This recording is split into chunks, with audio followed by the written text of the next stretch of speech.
चलो देखो, द्विघात बहुपद x स्क्वायर माइनस 3 के शून्यकों तथा गुणांकों के बीच संबंध स्थापित कीजिए। चलो हम इसका शून्यांक करते हैं। बहुपद दिए गए, इस बहुपद को मान लेते हैं px। px बहुपद हमारा दिया गया कितना, x स्क्वायर माइनस 3। तो शून्य ज्ञात करने के लिए हमें क्या करना पड़ेगा, px को हमें 0 के बराबर करना पड़ेगा शून्य ज्ञात करने के लिए। तो हम करेंगे शून्य ज्ञात करने के लिए, शून्य ज्ञात करते हैं इनका शून्य। तो px बराबर क्या रखेंगे हम, 0 के बराबर करेंगे। तो यहाँ पर x स्क्वायर माइनस 3 बराबर कितना, 0। x स्क्वायर बराबर कितना, वो दूसरी तरफ गया, पक्षांतर करेंगे तो क्या होगा, माइनस है तो प्लस हो जाएगा 3। अब देखो यहाँ पर स्क्वायर करेंगे तो √3, तो निकालेंगे कितना, दोनों पक्षों का कितना आ गया, x बराबर प्लस माइनस √3। तो हमारे शून्य कौन कौन से आ गए, अल्फा का मान आ गया, पहला शून्य मान लेते हैं अल्फा है, प्लस √3 है, दूसरा मान लेते हैं बीटा है, कितना बराबर माइनस √3। तो ये हमारे दो शून्य आ गए। अब इनके गुणांकों के बीच में संबंध स्थापित करना है। तो देखो यहाँ पर दिया गया हमारा x स्क्वायर माइनस 3 है, बहुपद है, तो हम इसे मानक बहुपद से हम तुलना करते हैं। मानक बहुपद ax square plus bx plus c से तुलना करने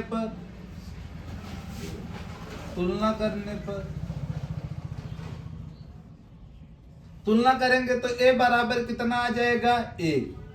b बराबर x का गुणांक x है ही नहीं तो कितना हो गया, 0। c बराबर कितना आ गया, -3। चलो सबसे पहले हम ज्ञात करते हैं शून्यकों का योगफल। शून्यकों का योगफल बराबर क्या होगा, चलो जोड़ते हैं। शून्य, पहला शून्य कितना था, प्लस √3, जोड़ो दूसरा शून्य कितना है, माइनस √3, √3 प्लस माइनस √3, ये आ गया कितना, 0। अब इसको हम क्या लिख सकते हैं, 0/1 लिख सकते हैं। 0/1, यही 0 क्या है, 0 हमारा देखो b है, कहने का मतलब x का गुणांक है, तो हम लिख सकते हैं x का गुणांक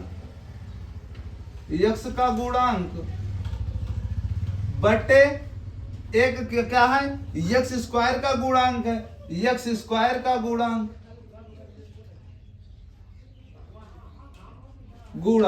यही हम क्या कर सकते हैं, 0 है तो हम यहाँ पर माइनस चाहे लगाएं चाहे प्लस 0 में लगा सकते हैं, तो हमारा क्या होगा, -b/a। शून्यकों का योगफल क्या होता है, -b/a, माइनस x का गुणांक बटे x स्क्वायर का गुणांक। अब देखो शून्यकों का गुणनफल देखते हैं। शून्यकों का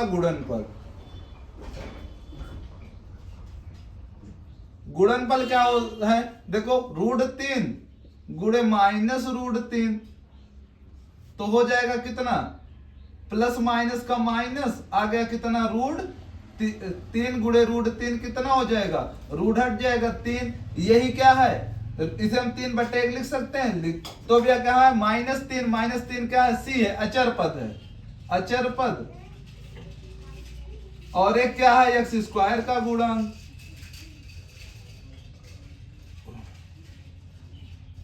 तो इसे हम लिख सकते हैं c/a। चलो आगे, बटे सेक बराबर sin स्क्वायर a बटे 1 माइनस कॉस। चलो हम इसको सिद्ध करते हैं। सिद्ध करने के लिए हम कैसे सिद्ध करते हैं, किसी भी समीकरण को हम लेफ्ट हैंड से राइट हैंड ला दें, या राइट हैंड से लेफ्ट हैंड को ला दें, या हम क्या करें, दोनों पक्षों को हल करके क्या कर दें, बराबर दर्शा दें, तो क्या हो जाता है, हमारा प्रूफ हो जाता है, सिद्ध हो जाता है कि यह सही है। चलो हम दोनों पदों को क्या करते हैं, बराबर करते हैं। यहां पर देखो 1 प्लस सेक था, यही बटे था सेक। ए बराबर है कितना, sine square 1 minus cos A के। चलो हम यहां से क्या कर सकते हैं, 1 से के बराबर क्या होता है, कॉस का उल्टा होता है सेक, 1 अपान कॉस ए से क्या होता है 1 अपान कॉस लिख सकते हैं। यहां पर भी 1 अपान क्या लिख सकते हैं, कॉस ए लिख सकते हैं। यहां पर साइन स्क्वायर बराबर क्या होता है, साइन स्क्वायर बराबर होता है, क्योंकि हमने पढ़े हैं साइन स्क्वायर ए प्लस कॉस स्क्वायर ए बराबर 1 होता है। तो यहां से हम साइन स्क्वायर ए बराबर क्या लिख सकते हैं, यहां से लिख सकते हैं 1 माइनस कॉस स्क्वायर ए। तो यहां से हम क्या लिख सकते हैं, साइन स्क्वायर बराबर लिख सकते हैं 1 माइनस कॉस स्क्वायर ए बटे कितना 1 माइनस कॉस ए। अब यहां पर बटा 1 करके एलसीएम ले लिए, कॉस एलसीएम हो गया, यहां से 1 से भाग देंगे तो कॉस ए आएगा, तो यहां पर हो जाएगा 1 से गुणा करेंगे तो कॉस ए, प्लस कॉस से भाग देंगे 1 तो 1, यहां पर बटा 1 बटे कॉस ए, यही बराबर यहां पर पहले पद का स्क्वायर हम कर सकते हैं, 1 का स्क्वायर माइनस कॉस स्क्वायर ए बटे 1 माइनस कॉस ए। तो देखो कॉस से कॉस कैंसिल हो गया, बचा कितना, इस तरफ कॉस है प्लस 1 बचा। इधर देखते हैं ए स्क्वायर माइनस बी स्क्वायर का फार्मूला, ए स्क्वायर माइनस बी स्क्वायर का फार्मूला एक ब्रैकेट में ए प्लस बी होता है, एक ब्रैकेट में ए माइनस बी होता है। चलो देखो अब हम क्या करते हैं, इसको फार्मूले पे रखते हैं 1 प्लस कॉस ए,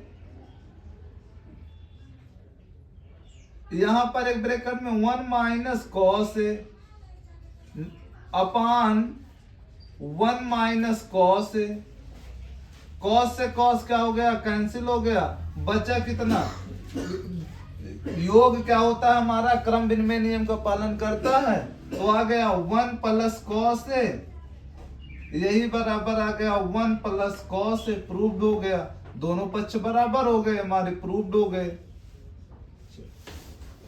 हो गया।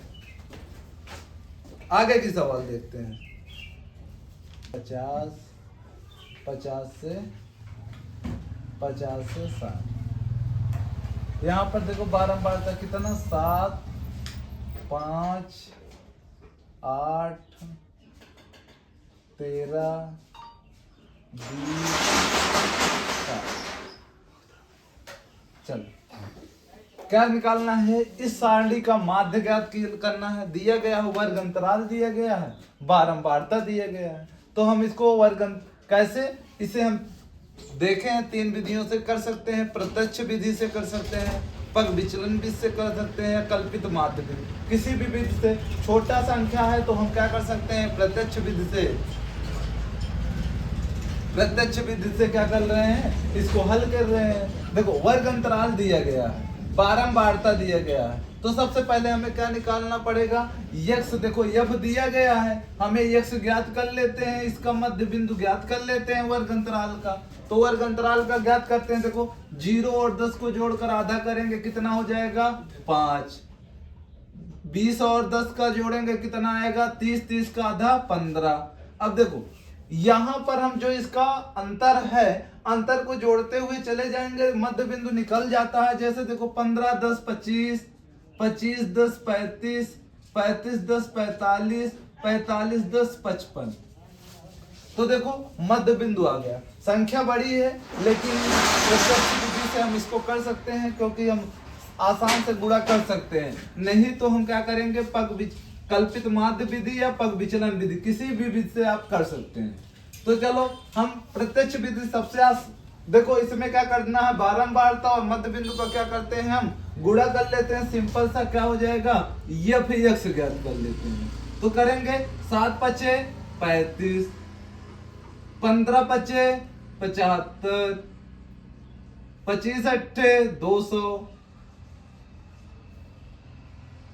13 पचे 65 हासिल 6, 33 39, 39 और 6 कितना हो गया 45,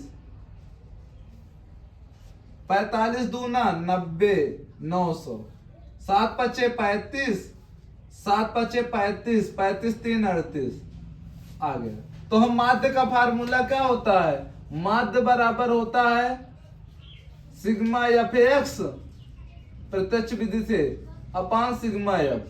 तो क्या हो गया, इसको हम कर सकते हैं, देखो सिग्मा एफ एक्स निकालो, सिग्मा एफ एक्स हम इसको जोड़ते हैं, चलो जोड़ते हैं, जोड़ो 5 5 10 5 3 15 5 4 20 की 0 हासिल 2, 7 3 10 10 5 15 15 15 8 23 23 2 25 हासिल 2,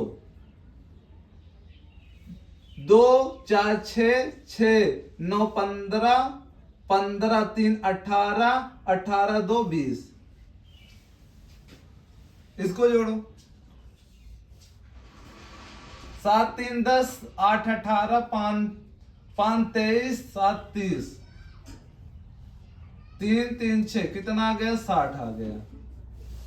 तो हम ज्ञात कर लें, चलो सिग्मा एफ एक्स कितना आया 2050 आया कितना 60, 0 से 0 कैंसिल, तो आ गया कितना एक्स डैश बराबर 6 3 18 2 25 6 चौका 24 6 चौका 24 नहीं जाएगा 10 एक आया 6 एकम 6 40 हुआ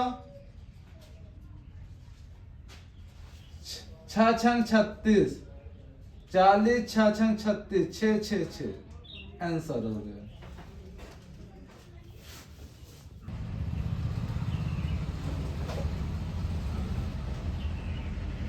प्रत्येक का आयतन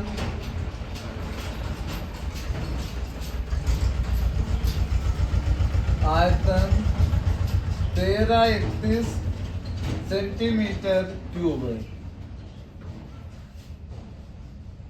के दो फलकों को सटाकर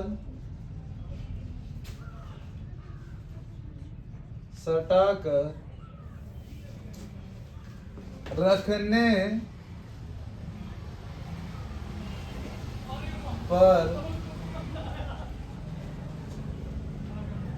प्राप्त ठोस का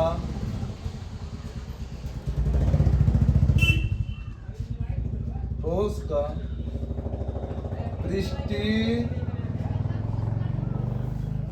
क्षेत्रफल ज्ञात कीजिए।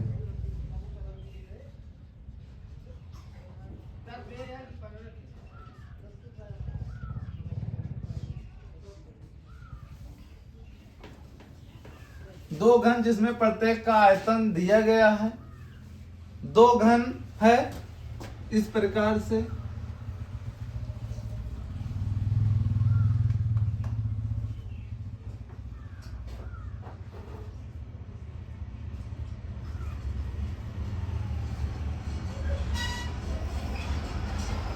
एक घने हैं एक घने हैं,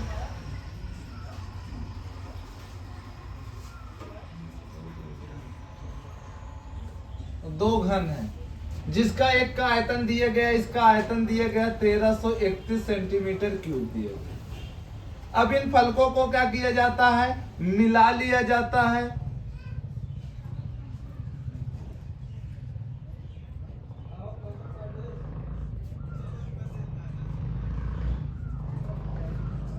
इनको मिलाकर क्या कर दिया जाता है, एक घनाभ बनाया जाता है इस प्रकार से।